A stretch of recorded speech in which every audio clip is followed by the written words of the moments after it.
Hello everyone, welcome to my YouTube channel keep learning with Divya. तो आज हम start करेंगे lesson 2 classification of a psychopathology DSM 4 TR। ठीक है, ये सारा स्ट्रक्चर है, इंट्रोडक्शन है, ऑब्जेक्टिव्स है। तो हमारा जो मेन पढ़ने वाला टॉपिक है that is meaning and purpose of classification of psychopathology. तो मैं आपको इसको बहुत ही सिंपल वे में करवाऊँगी। मैंने कुछ इस तरह से हैंड रिटन नोट्स बनाए हैं। इसमें जो इस पैराग्राफ में लिखा है वही चीज़ मैंने यहाँ पे लिखी है, आपको अंडरस्टैंड करने के लिए सफिशिएंट है।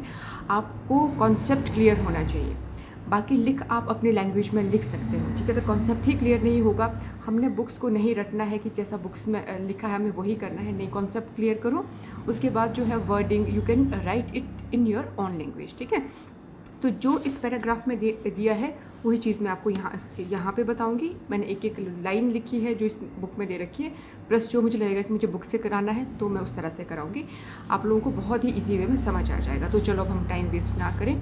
Meaning and purpose of classification of psychopathology, ये वाला हेडिंग मैंने लिखा है। अब ठीक है, अब इसमें हमारा समझने वाला क्या चीज़ है। मैंने देखो, इन ऑर्डर टू क्लासीफाई, अगर हमने साइकोपैथोलॉजी को क्लासीफाई करना है तो हमें किस चीज़ की ज़रूरत है? साइकोलॉजिकल।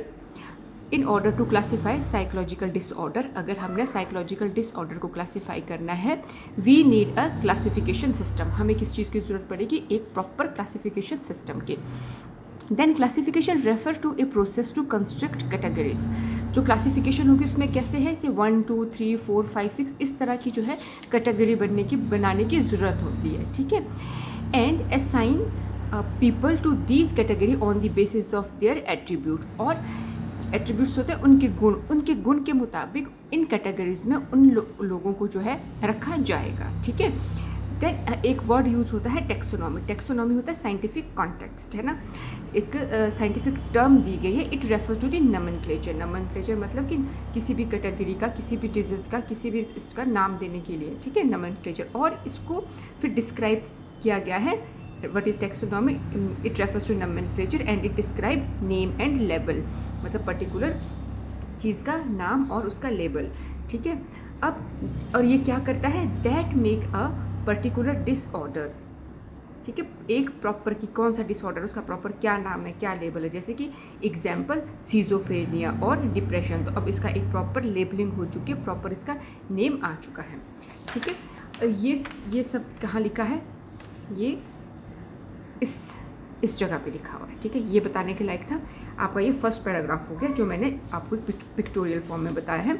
नेक्स्ट आता है without labelling and organising pattern of the abnormal behaviour. अगर हम लेबल नहीं करेंगे, प्रॉपर कैटेगराइज नहीं करेंगे, तो क्या होगा?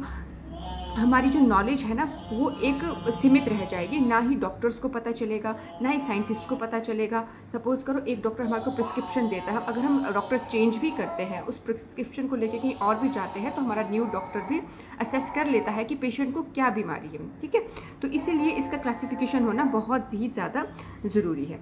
ठीक है, और एक चीज़ लिखी है, classification help researcher identify population with the similar pattern.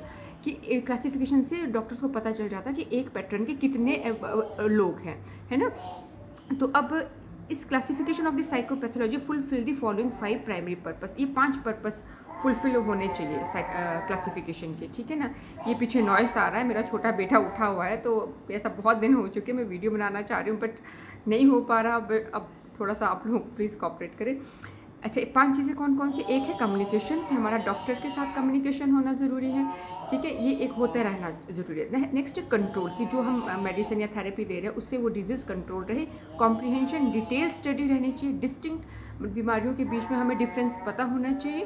Then prognosis and prediction. Prediction होता है कि क्या ये बीमारी एपिसोडिक है या ख़त्म हो गई है। सपोज करो किसने सुसाइडल अटेम्प्ट किया, तो हो सकता है हम एक प्रिडिक्ट करते हैं कि अगर इसने ऐसा किया तो ये आने वाले समय में ऐसा कर सकता है। सो ये हमारा ये चीज़ हो गई। अब हम करेंगे approaches of classification of psychopathology. अब इसको भी मैंने कुछ इस तरह से ही बताया है। अब आप यहाँ से देखेंगे approaches of classification of psychopathology. इसको 3 चीज़ों में क्लासीफाई किया गया है।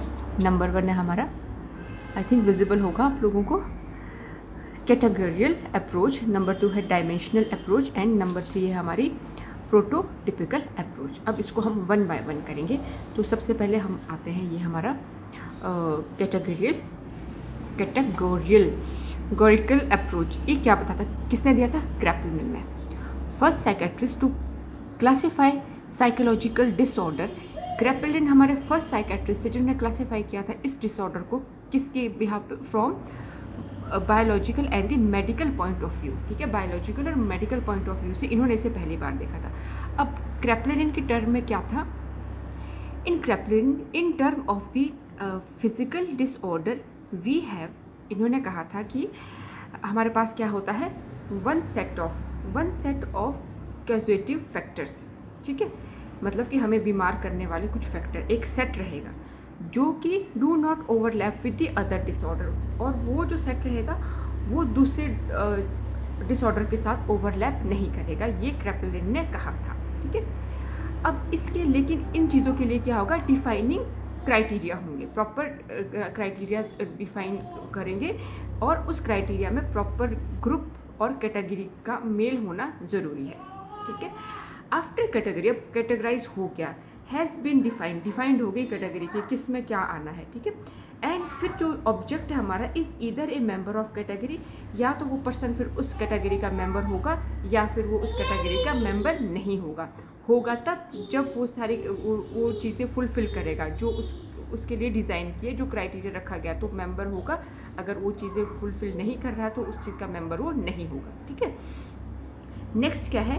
Categorical approach. इसको क्लासिफिकेशन एज्यूम, इसकी क्लासिफिकेशन कैसे एज्यूम की थी? Distinction among number of the different categories are qualitative, मतलब कि जो अलग अलग कैटेगरीज में जो है डिफरेंस देखा गया वो कैसा होगा?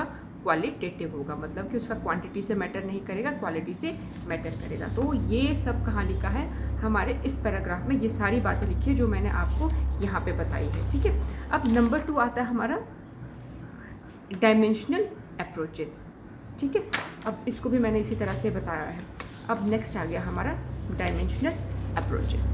ठीक है, ऐसे ना बहुत इजी लग रहा है पूरा बुक से पढ़ाना, वो वैसे बहुत सारे चैनल्स हैं, बहुत सारे मैंने देखे हैं वीडियोस उसमें दे रखा है, बट वही बुक से ओपन करना मुझे बहुत बोरिंग सा लग रहा था। ठीक है, मैं थोड़ा मेहनत ज़्यादा करनी पड़ रही है, बट इससे मेरा भी कॉन्सेप्ट क्लियर हो रहा है और आई होप आप लोगों का भी कॉन्सेप्ट इतना अच्छा क्लियर हो जाएगा कि फिर, और लिखा वही है मैंने जो बुक में लिखा है, बस उसको थोड़ा सा पिक्टोरियल और ऐसे एक एक पॉइंट, एक एक शब्द ऐसा लिखा है कि आपको समझ आ जाए। ठीक है, दूसरा क्या है? Dimensional approach. अब ये हमारी क्या थी? सेकंड स्ट्रेटजी थी। ठीक है, अब इसमें क्या है? We note the variety of, इसमें 3 चीज़ें बताई गई है। किसके पर वर्क हुआ? कग्निशन, मूड और बिहेवियर। इसमें ये 3 चीज़ें बताई गई, ये जिसमें प्रेजेंट इन पेशेंट में जो है ये 3 चीज़ें देखी जाएगी। ठीक है, हमारी सेकंड अप्रोच में ये कहा गया। फिर उसके बाद है एक quantifying that behaviour in scale. अब ये चीज़ें जिस पेशेंट के ऊपर होगा उसको हम लोग कैसे क्वांटिफाई करेंगे, उसको हम कैसे जानेंगे? तो एक इसमें क्या है, हमारे पास एक स्केल होगा जिसकी रेटिंग कहाँ से होगी?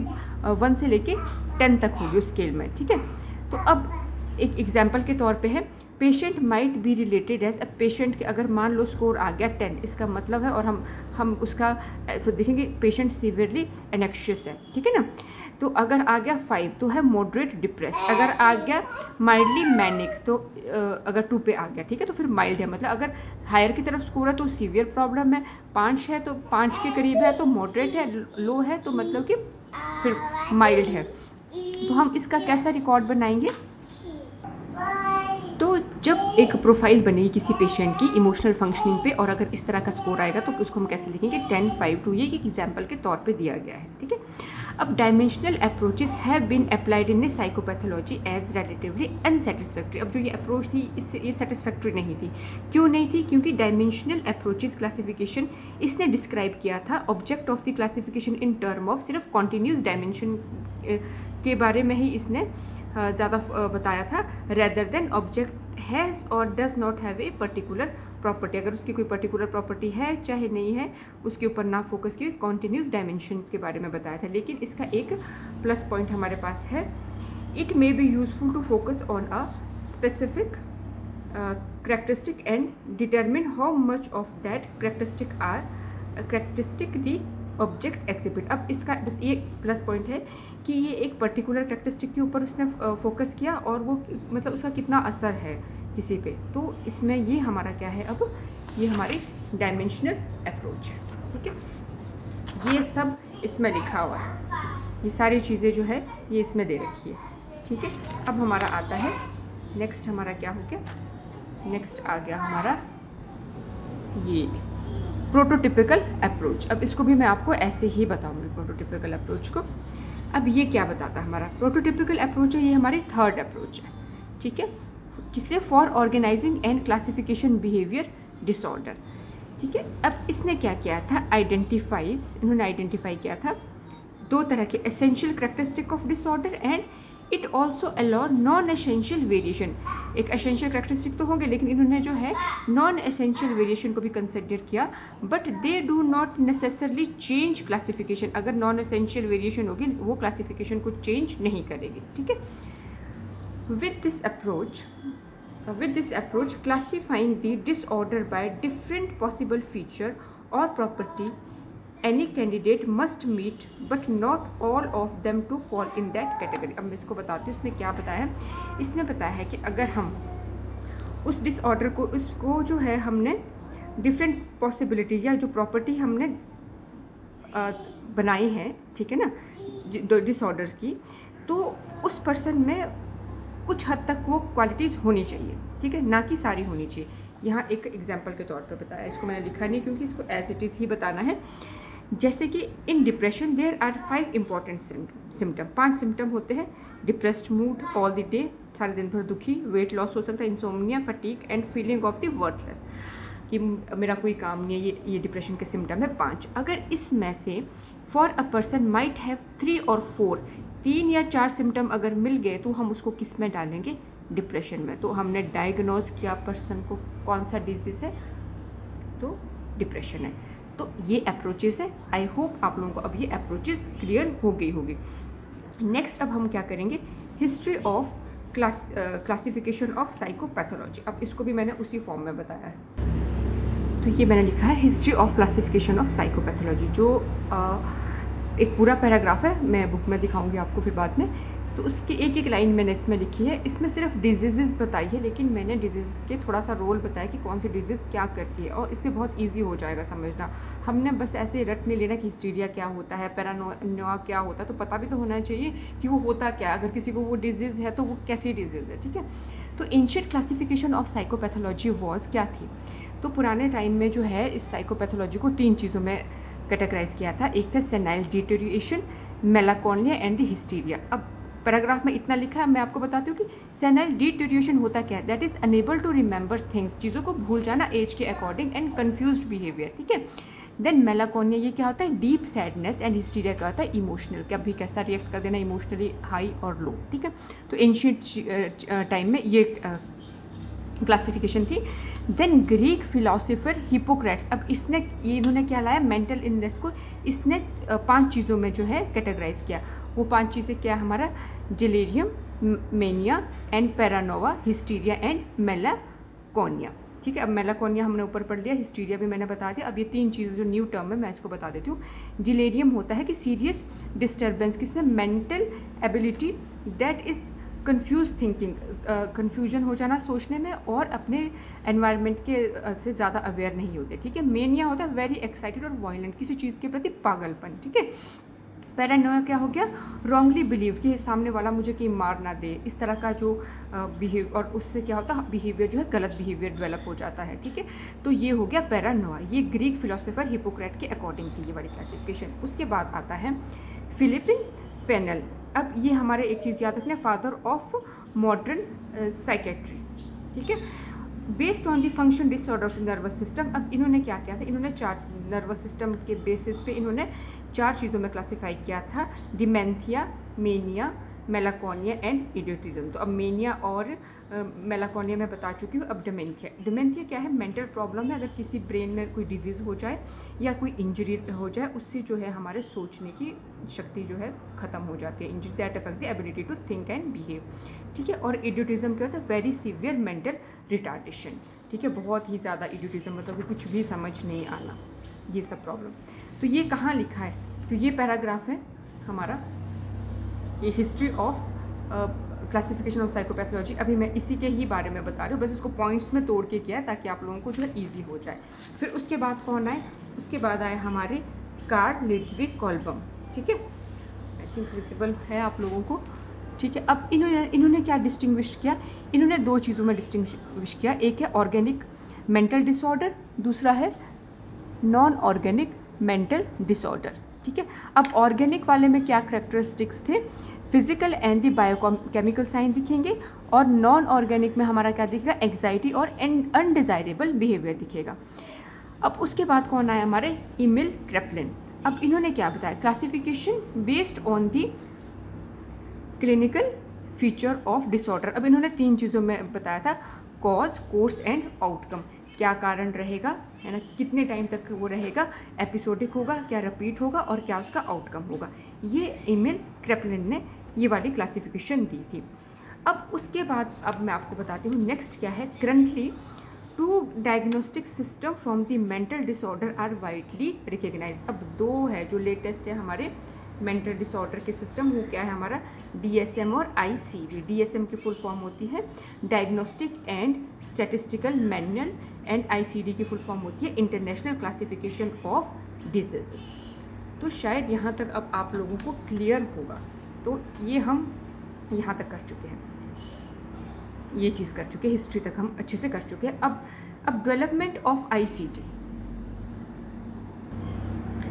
अब डेवलपमेंट ऑफ ICD में क्या था, डेवलपमेंट ऑफ ICD में 1893 में फर्स्ट टाइम इंटरनेशनल लिस्ट निकली थी डेथ्स की, पब्लिश हुई थी, ठीक है। और इसमें जो है वर्ल्ड वाइड मतलब WHO में 1900 में पब्लिश हुई। इसमें डिजीज़ के कारण, डिजीज़ और डेथ्स रेट बताया गया था। लेकिन इट वाज ओनली ICD 6 में जो है पहली बार जो है मेंटल डिसऑर्डर इन 1949 में लिखा गया था। उसके बाद जब ICD 8 आया, फिर पब्लिश हुआ 1972 में glossary of the mental disorder. फिर ICD 9 आया 1977 में, उसमें क्लिनिकल मॉडिफिकेशन भी हुई, उसमें वॉल्यूम 1 वॉल्यूम 2 भी बना। Then ICD 9 describe the diagnostic codes बताए गए, और वाइल वॉल्यूम 3 ने एक्सप्लेन किया procedure code for the mental and the behaviour disorder. ये एज इट इज़ ही आपको पढ़ना है, इसमें कुछ इस तरह से बहुत ज़्यादा समझाने की ज़रूरत नहीं है। इसमें ICD 10 तक ही दिया, लेकिन ICD 11 भी आ चुका है, ठीक है। अब ICD 10 इन्होंने क्या किया था, WHO entered into a long term collaborative project with the alcohol drug abuse and the mental health administration in the USA। अब ICD 10 में जो है ये सब चीज़ों को जो है इंक्लूड किया था।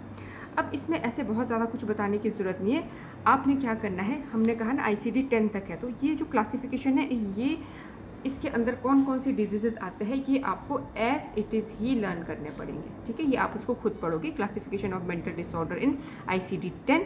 तो ये जैसे कि F00 से लेके F09 तक क्या है, organic including symptomatic mental disorder, dementia, delirium, organic. अब ये सब एज इट इज़ ही आपको लर्न करना पड़ेगा। तो हमारा ये ICD 10 तक भी क्लियर है। नेक्स्ट अब आता है हमारा DSM। इसको मैं अब नेक्स्ट वीडियो में लूँगी, इसका मुझे फिर से वही नोट्स बनाने पड़ेंगे। कोशिश करूँगी कि नेक्स्ट वीडियो में मेरा जो है ये यूनिट 2 हो जाए, कंप्लीट हो जाए। So thank you, thanks for watching. Helpful लगे तो प्लीज़ आगे भी शेयर कर लेना। सो जल्द ही मिलते हैं DSM के साथ, ठीक है। Thank you.